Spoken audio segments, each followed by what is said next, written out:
Hey, welcome back, guys. Glad you're here. Let's learn about stop losses and stop limits and what's the difference. This was confusing to me at the beginning. Let's get our whiteboard out.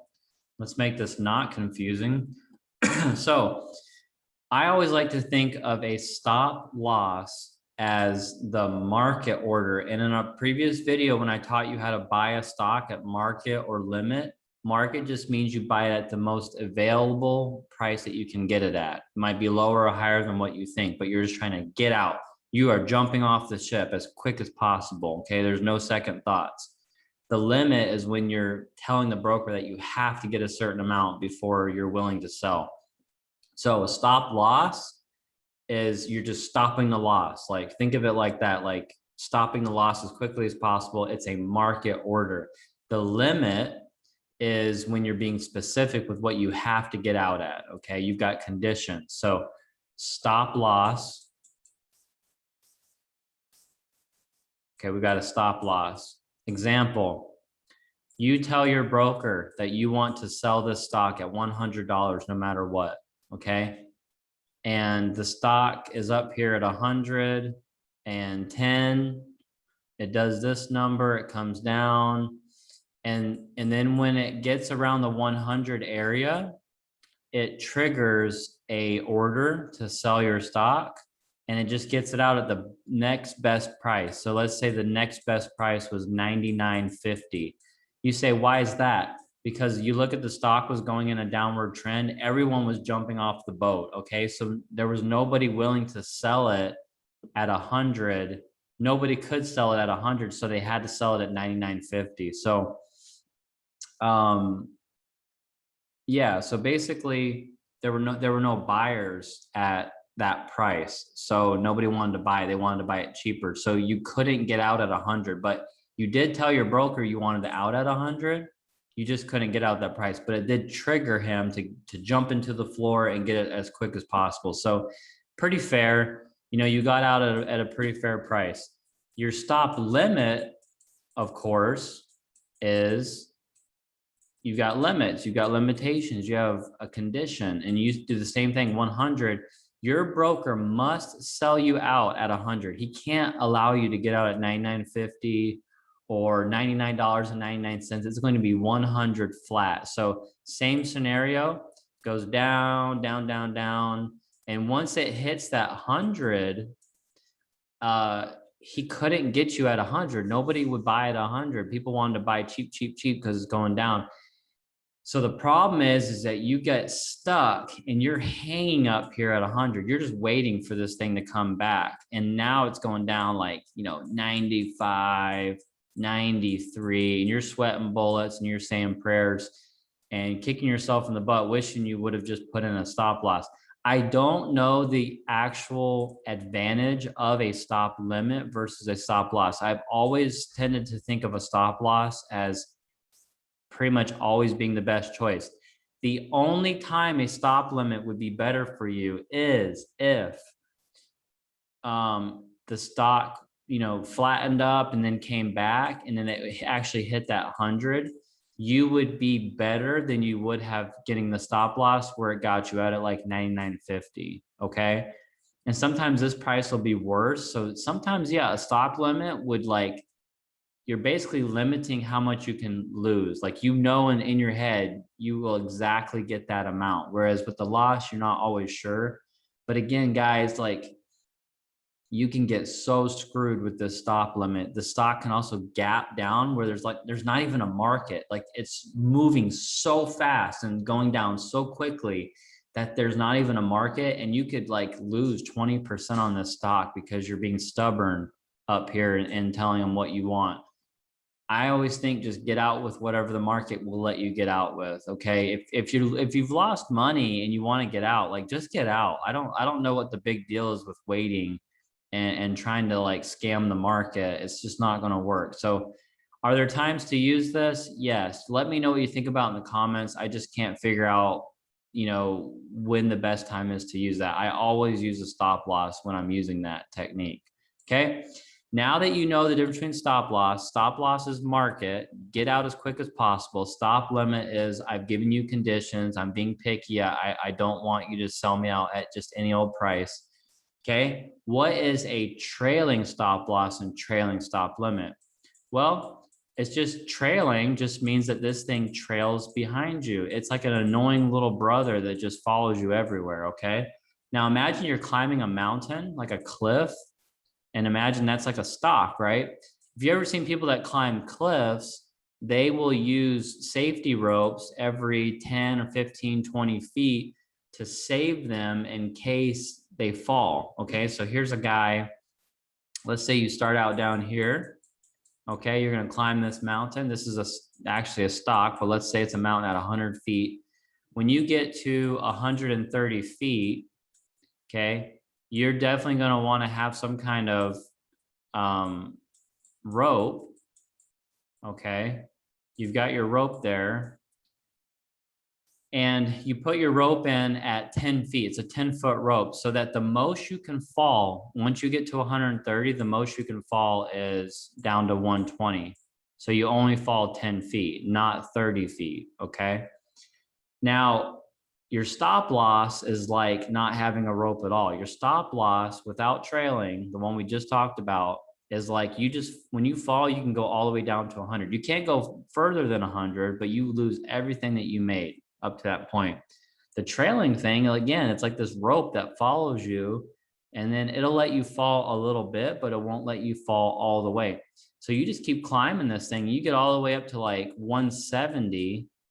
And then again, your rope is always 10 feet. So when, you know, the stock actually does tank, when this mountain collapses, the most you fall is you only fall down to 170 to 160. You only fall that 10 feet, and you got to keep all of the profit from 100 to 160. Like you did really well on this.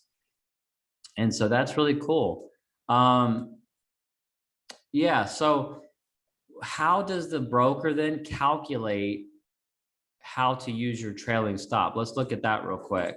So how this works basically is your broker, you tell your broker, like, let's use the same example, 100, and you say, I want a trailing stop loss of 10%.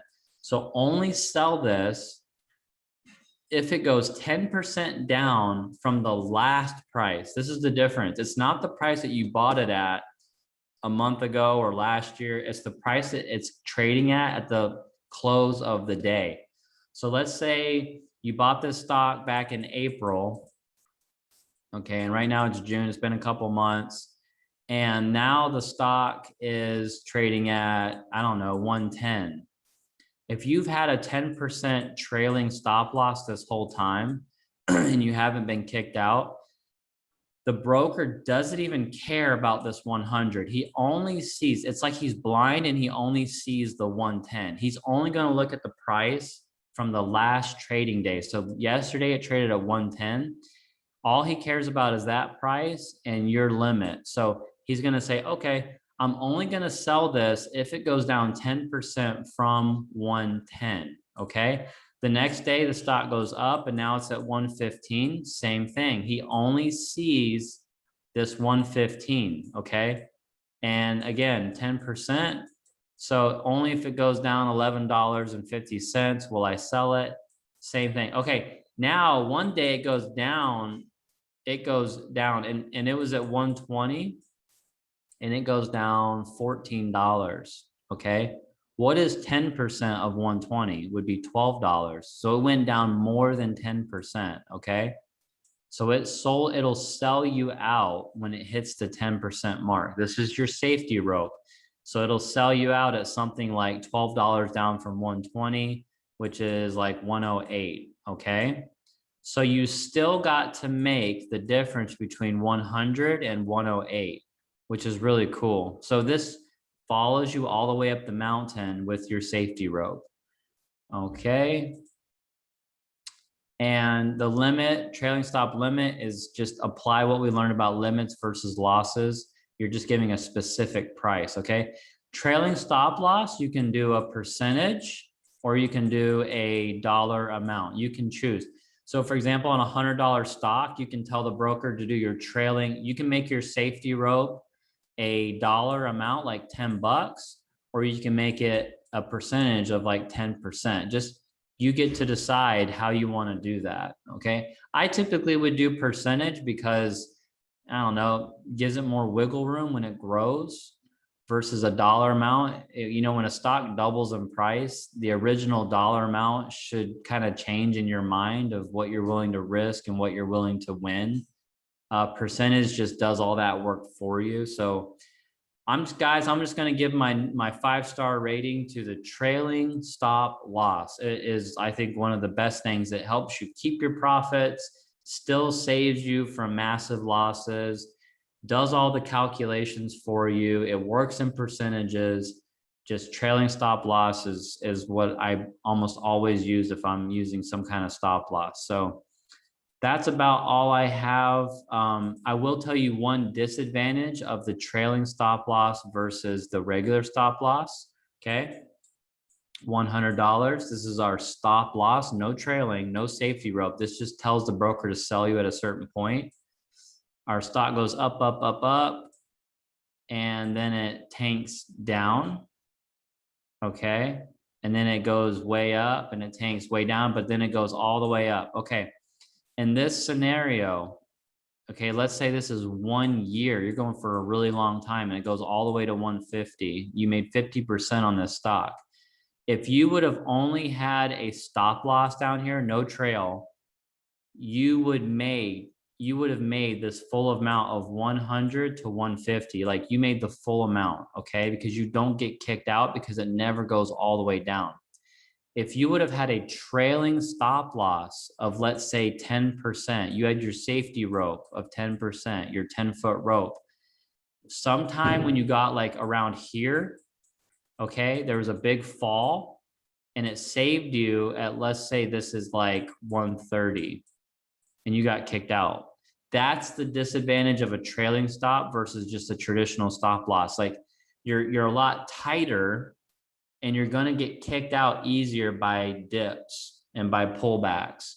When you've got your stop loss and you just like leave it alone way down here, you're giving yourself a really wide berth. Now on your trailing stop loss, you could also have a wide percentage. You could put like 40% on here if you're that crazy. You could do 30%. And I guess I just don't know if you're going that far down, you might as well just stay with a stop loss. The worst thing that can happen down here with the stop loss is you just break even. If it hits 100, you just break even. So sometimes you can just look at your mentality and say, hey, I'm in this thing for like a year. Okay, this scenario of a stop loss being better than a trailing stop loss, I'm going to say, is typically when you're in for a really long time. So your mentality here is like, well, I could let this thing run all the way down for months at a time, but the worst thing that can happen is I'll just break even and this guy will make more money. But in the shorter term, okay, in the shorter term with stocks, I prefer trailing stop loss because if this represents like 3 or 4 months, like I want to make my money over 6 weeks, 2 months, 3 months. And then when it falls like this, okay, when it does this fall, I just want to get out right here. Okay, I don't want to follow this thing all the way down, then wait and have it. You know, I might make money way up here sometime a year later, but I don't want to be in this thing all the time. So for most short-term trading, swing trading, we're not doing the Warren Buffett holding for 5 years kind of trading. For most trading, trailing stop loss percentage is number one. And I'm going to show you how to do that in the next video. Hope you guys like this. If you did, you know, subscribe, hit the thumbs up, make me feel good. And I will see you guys.